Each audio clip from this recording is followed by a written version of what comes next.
How do we teach our kids to be grateful? When grandma gives them the Christmas gift, they open it and they don't like it.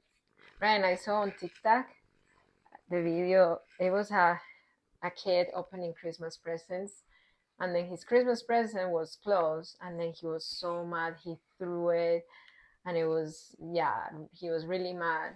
And then the parents were like, "But say thank you, say thank you." What do you think Hmm. about that? I'm gonna keep wrapping presents, by the way. Yeah, I think prompting them, even before Christmas, saying that your family's going to give you gifts. What do you think that? What do you think they were? How do you think they chose that? They were thinking of you. So I'm trying to teach that empathy of the other person, or the thoughtfulness that other person did, um, maybe even before. Can we talk about, hey, you're going to get gifts from grandma, Uh and you huh. might like it or you might not like it, and to kind of prepare them on how to Yep. behave? Yeah. Right. Yep. You might like it. You might it not be exactly not what you were looking for.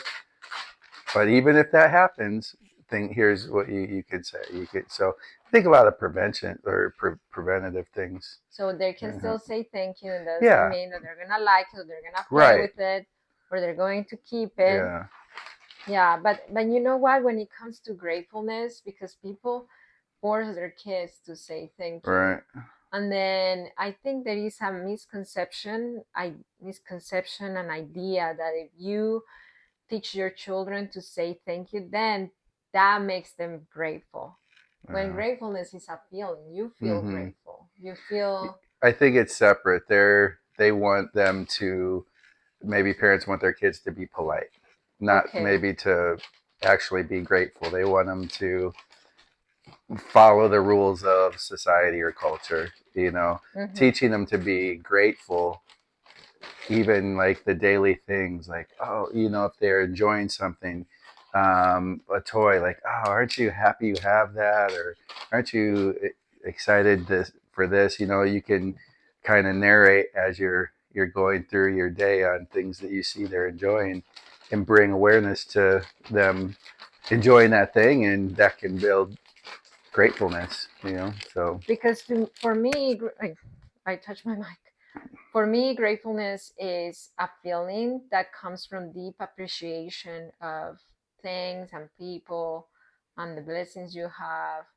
And just learning to say a simple thank you, that's not going to make you grateful. But when you teach your kids in the everyday life to appreciate the things they have, to appreciate their relationships and hmm. people, and then the things they have, then that does build Right. gratefulness more than forcing them to say thank you, you Right. know? Yeah. I think they're two different things.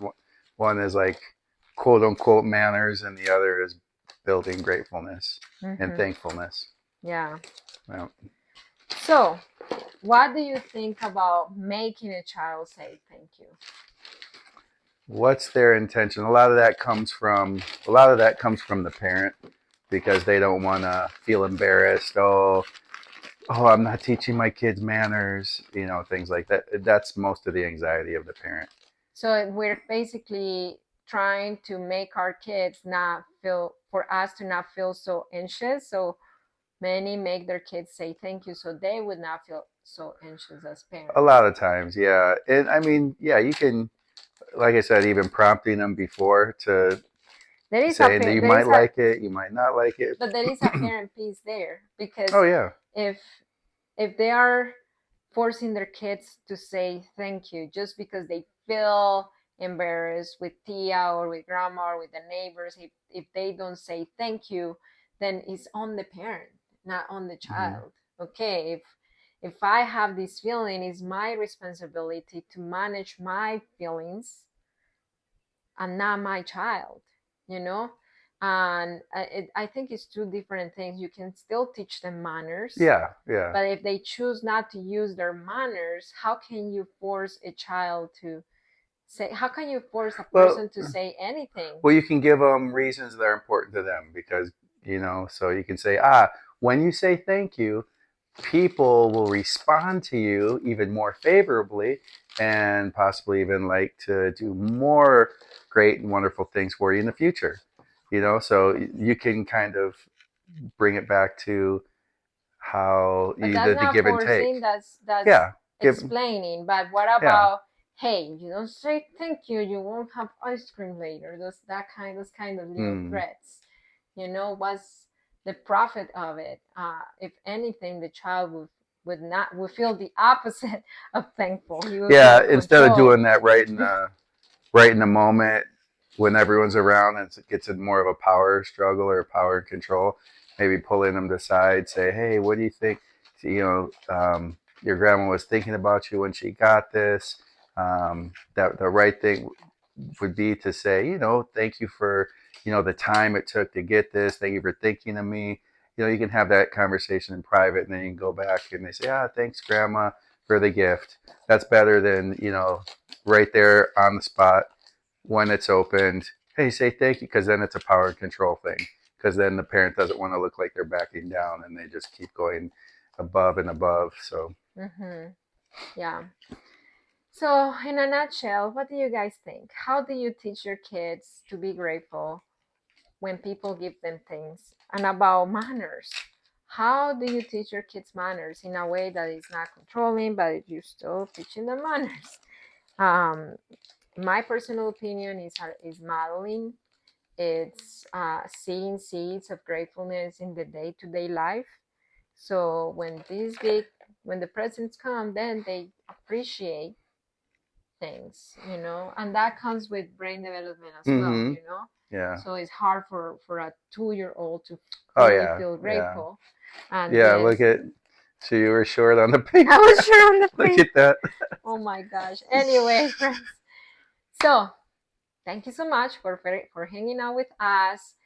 If you want more content on respectful parenting, on parenting our kids with more understanding than the way we were raised, then this is the channel for you. I encourage you to follow us. And if you haven't followed us, what are you waiting for? And then the second thing is that it only takes understanding of yourself and of your children to transform your parenting. I'll see you next time.